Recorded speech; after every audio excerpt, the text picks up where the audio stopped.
দেখুন কি সুন্দর আমের আচার, সুস্বাদু, সব রকম মশলা মেশানো, নুন ঝাল টক মিষ্টি সব রকম দেওয়া, দারুণ সুন্দর খেতে। যা ভালো লাগে না দুপুরবেলায় গরমের দিনে খুব করে বসে খাবেন আমের আচার, দারুণ। চলুন দেখা যাক কিভাবে তৈরি হচ্ছে, ইনগ্রেডিয়েন্টসগুলোই বা কী কী আছে দেখা যাক। দেখুন কিভাবে করতে হয় আমের আচারটা। এই আমটা হচ্ছে বহু পুরনো, ঝড়ে গাছ থেকে পড়ে গেছে, ছোট বড় নানান রকম ছিল, কিন্তু আঁটি হয়ে গেছিলো প্রত্যেকটায়।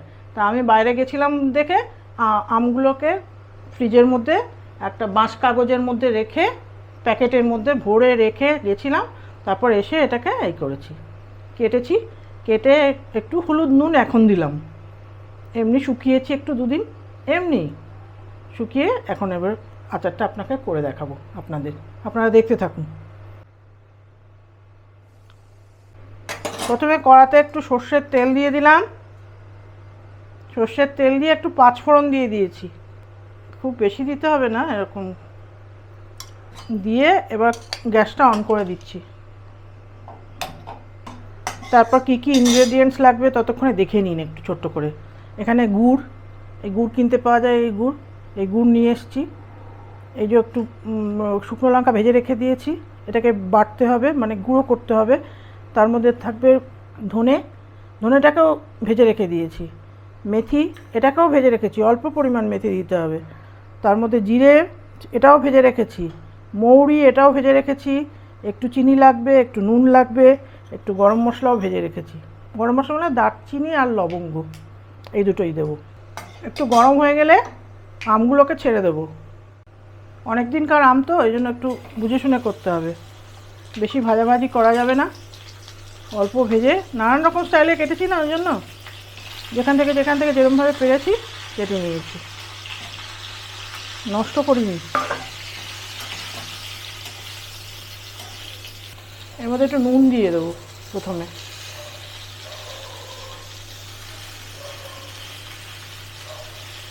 এবারে একটু গুড় দিয়ে দেবো,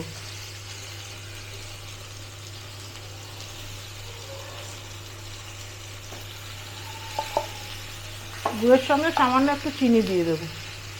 তারপর মশলাগুলো হয়ে গেলে গুঁড়ো করে দিয়ে দেবো, একটু চিনি দিয়ে দিলাম। দেখুন এবার দেখতে থাকুন, নেড়ে তারপর একটুখানি জল দেবো না, এর থেকেই জল বেরোবে একটু। চিনি গুড় দেওয়ার পর অন্তত আধা ঘন্টা ঢাকা দিয়ে নাড়লাম, এবার অফ করে দিলাম, মোটামুটি হয়ে গেছে। এবার মশলাগুলো দেবো এক এক করে। একটু লঙ্কার গুঁড়ো দিয়ে দিলাম, ভাজা লঙ্কার গুঁড়ো, লাল লঙ্কা, একটু ঝাল ঝাল হবে। একটু মৌরির গুঁড়ো দিয়ে দিলাম, একটু জিরে ধনে গরম মশলা সামান্য, দারচিনি আর লবঙ্গ,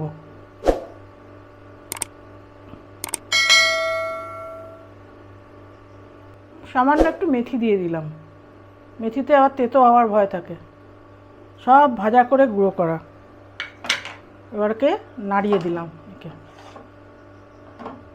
নাড়িয়ে দিয়ে কোনো একটা পাত্রে ঢেলে তারপর রোদে শুকালে ভালো লাগবে খেতে। এই হয়ে গেল আমার আমের আচার তৈরি। আর এটা সংরক্ষণের জন্য অনেকে ভিনেগার দেয়, সামান্য একটু ভিনেগার দিতেও পারি, দিয়ে দিচ্ছি ঢেলে। এইটুকু ভিনেগার দিয়ে দিলাম যাতে ঠিকঠাক থাকে। হয়ে গেল আমের আচার, টক মিষ্টি ঝাল আমের আচার তৈরি হয়ে গেল। এবার খেয়ে দেখতে হবে, একটু ঠান্ডা হলে পর তারপরে প্রয়োজন মতো আর একটু মশলা দিয়ে দিলেও চলবে। দেখুন কি সুন্দর তৈরি হয়ে গেছে, রেডি, দারুণ খেতে। খেয়ে দেখলাম, একটু চেখে দেখলাম, দেখলেন তো কীভাবে করলাম, এইভাবে করবেন, করে খেয়ে দেখবেন, তারপর কমেন্ট সেকশানে জানাবেন কেমন হলো না হলো, কেমন লাগলো। তবেই তো না আরও ভালো ভালো নতুন রেসিপি নিয়ে আসবো, জানাবেন অবশ্যই। আর ভালো থাকো কলকাতায় একটা সাবস্ক্রাইব করে দেবেন অবশ্যই, তাহলে আমার খুব ভালো লাগবে, মন থেকে আমি খুব খুশি হব। ঠিক আছে।